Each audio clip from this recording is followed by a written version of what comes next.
That little youngin' up to something, he gon' roll when it's right. Ain't no question, they gon' make him take a soul in the night. Once he ran from automatics, he done chose. Yo, what's that word, man? What's good, fam? What's good with it, man? It's your boy, old Jesse. I'm coming from Baton Rouge, Louisiana. Chilling with my boy Beezy, man. For sure, man. I appreciate you coming out here, man, for this interview. Really? Now, let's go ahead and start here, bro. Being raised, I know you're from Baton Rouge. Well, the major city is Baton Rouge, but from Baker. Right. Okay. Baker, Louisiana. It's right outside of Baton Rouge. Maybe like 3 miles, 4 miles away. The same parish, East Baton Rouge Parish. It's just Baker is own little city, his own little entity, you know, so that's what it is. Now, like, growing up in Baker, like, what was that like for you? How was your childhood experience? Shit, growing up in Baker, it was fun. It was good. You know, it's like everybody know each other. It's a small community, you know what I'm saying? So, like, it was fun as fuck. It's known to, like, for little parties and shit. Okay. A lot of promoters used to come throw little team parties out there and stuff like that. So, it was a good upbringing for sure. For sure. Now, matter of fact, I was watching this documentary, bro, called Swamp Stories. And they had Baker on there. What? I believe they had Baker on there, bro. I got to rewatch it again, but they had Baker on there. I think that's how I first heard about Baker. Yeah. Because I ain't know nothing about it. Yeah. Now, that's dope. Now, in your words or your experience or description, how would you describe the differences between Baton Rouge and Baker, if they are? I say that the differences is like, Baker's smaller, so less crime, less businesses. You know what I'm saying? You know, we might have like little small food chains, McDonald's, Burger Kings, or whatever. But that's what I would say. It's really the same, man. It's really the same. It's just kind of like an outskirt thing, you know. Because a lot of people that be in Baton Rouge, they come to Baker. You know what I mean? Like it's like an area you could duck off it. You know what I'm saying? Just be out the way, for real. But they go down there too, though. You know, they do go down in Baker, for real. The 6. Sure. Now, we call it the 6? Yeah, they call it the 6. You know. Gotcha. Yeah. Now, how many high schools are in Baker, bro? 1 high school.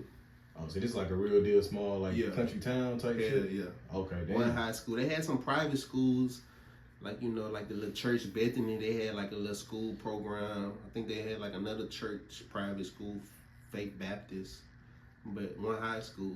And it actually just opened back up. It was closed down since like 2016, the Great Flood of Baton Rouge. So they remodeled the whole school, tore it down, rebuilt it back up, and it just opened this year. Damn. For the first time. So where was the kids that, let's say you was a sophomore in high school, you got to go back there for your junior year. Where did you go when they closed down? The high schoolers was going to the Baker Middle School. Yeah, damn. It's crazy. right. It's just crazy, right? Yeah. So, yeah. For sure. They was going to the middle school, which is lame, because I also went to that middle school, and that shit sucked. Ain't no windows there. Ain't no windows in the whole school? No windows. That shit sound like a prison. Literally. That's crazy, bro. Now let me ask you this, bro, because I kind of can see like similarities, bro. Like Louisiana is like, I'm trying to say it, but not like in no crazy way. I feel like as the kids, like the communities and shit, like kind of preparing the kids to be ready for prison. Yeah. I agree with that. You know what I'm saying? You gotta think, we wear uniforms. Like my whole school year, I never wore free dress ever. Damn. It's uniforms from elementary to high school. You know, we couldn't wear book sacks. We didn't have lockers. What? Because the kids used to bring guns and stuff to school. We used to have all these school lockdowns. Like, it was crazy. Damn. Yeah, so I agree with it. Like, we had to wear certain shoes, white or black. That's crazy, bro. Because the middle school I went to, bro, we had a uniform where you could wear whatever shoes you want. What? Yeah. And then when you go to high school, you can wear whatever you want. Damn. Yeah, but I wish. Yeah. I wish we had it like this. Like, I see in Texas a lot of people, like, they wear free dress like the high schoolers. You really can't tell them apart, you know, like, that's crazy. So, for sure. Dope. Now, like, when you was in high school, did you play any sports or anything like that? Nah, I ain't play sports. I was in the band, though. Yeah. Shout out Mr. Taylor, you hear me? Mr. Kendrick Taylor, my band director. He the band director at Southern University, the Human Jukebox. That's big time. Yeah, so. Like, that's his nickname? What? The Human Jukebox? Nah, that's Southern University. Band nickname, the Southern Jukebox, Human Jukebox. That's their nickname. For sure, that's hard. That's hard for sure. Now, would you say like being in the band kind of helps you with your music career right now? Most definitely. Like I learned how to read music. You know what I'm saying? I learned like pitches, shit like that. So I definitely say that. I can kind of tell like with your like when you do like melodic flow. I can tell you be in the pitches correctly. Most definitely. So that's I big, love it. Like crescendo and decrescendo and vibrato. I like that shit. Like I played saxophone and baritone, so you know what I'm saying. Like I got like both sides, you know, in a way. Yeah. Brass and woodwind instruments. For sure. I feel like in Louisiana as a whole, like playing actual instruments coming up is kind of like y'all culture for real. Yeah. Where you have to actually know the music before you get in there and start bullshitting basically. Yeah. You know what I'm saying? It's a music state, Louisiana period. Like jazz, all that, blues, like that shit big, you know. Especially back in the day, you know, Battle of the Bands and shit was a big thing in the South. That's in Ruston, right? Uh-huh. That's in Ruston, in Louisiana? Oh, nah. The Battle of the Bands, I think they be in New Orleans. New Orleans? Yeah, okay. Grambling versus Southern. Okay. Yeah, what is called Bayou Classic weekend. Bayou Classic. Yes, sir. Yes, sir. I went to this one event, Grambling versus, I forgot who, I guess Southern. Uh-huh. But it was in like Ruston, bro. Like what? Like in Shreveport. It was a long time ago. I was like 8 years old. Hey, okay. It was lit though. They got a college out there in Ruston though, Louisiana Tech. Mm-hmm. Louisiana Technical College. Yep, for sure. Now, did you want to like go to college for music, or how did you? Man, I wanted to, man. Like me and my homeboy BJ, we graduated together, man. We told ourselves we was gonna go to Full Sail University in Florida. But, you know, things changed or whatever. But I definitely should have went to school for music for sure. My band director, he wanted me to try out, you know. But it's like after high school, I was just like, man, I'm done with band, man. I'm, you know, getting into some stuff, other stuff, I'm going to say. For sure. Now, like, not the street shit, obviously, but, like, what else was you into, like, after school? Females, for shit show. Y'all know. Just fun stuff, man. Music. Recording in the studio, taking naps. That used to be my thing. Like taking naps for entertainment. Using that shit for fun. Like I don't know, it's just something about having my rest. And like I just need this shit. That shit is just like a recharge for me. That's something that like I take serious. You know what I'm saying? I ain't gonna lie. I can tell you got like an older soul, bro. Like for shit show. Like, you was around older folks, like your soul been here before type shit. Yeah. Most definitely. I got an old school family. Like my grandmother, before she passed, she was 98.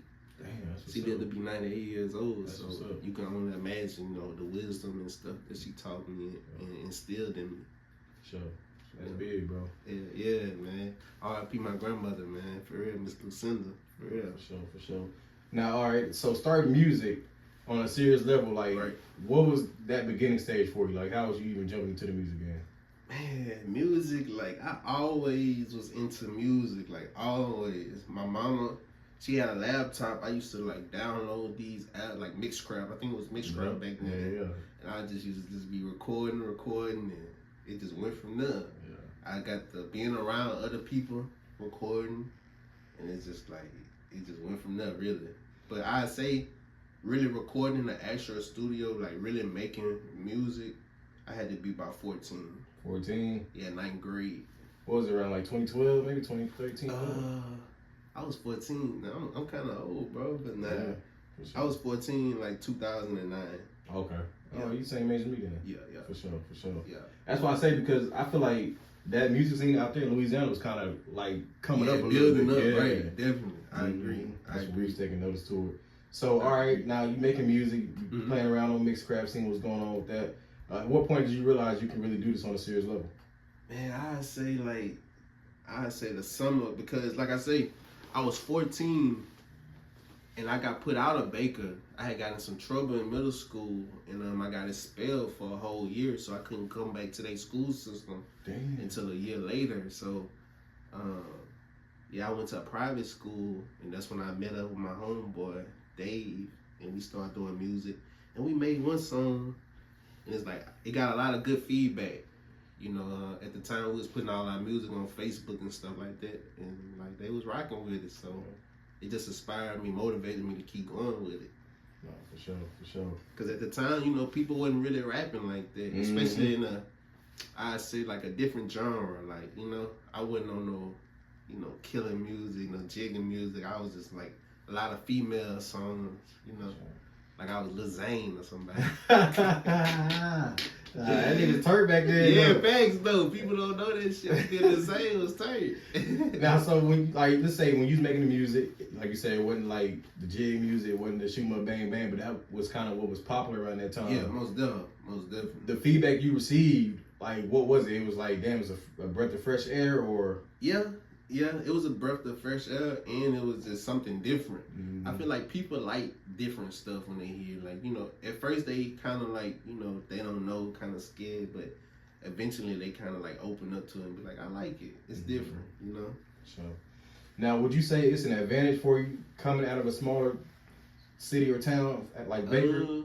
Advantage? Yeah, because like you know everybody and everybody know you, so it's kind of easy to push the music out in a way. I wouldn't say it's an advantage. It could be an advantage if people be on the same page. You know, if people was genuine enough to present opportunities. Right.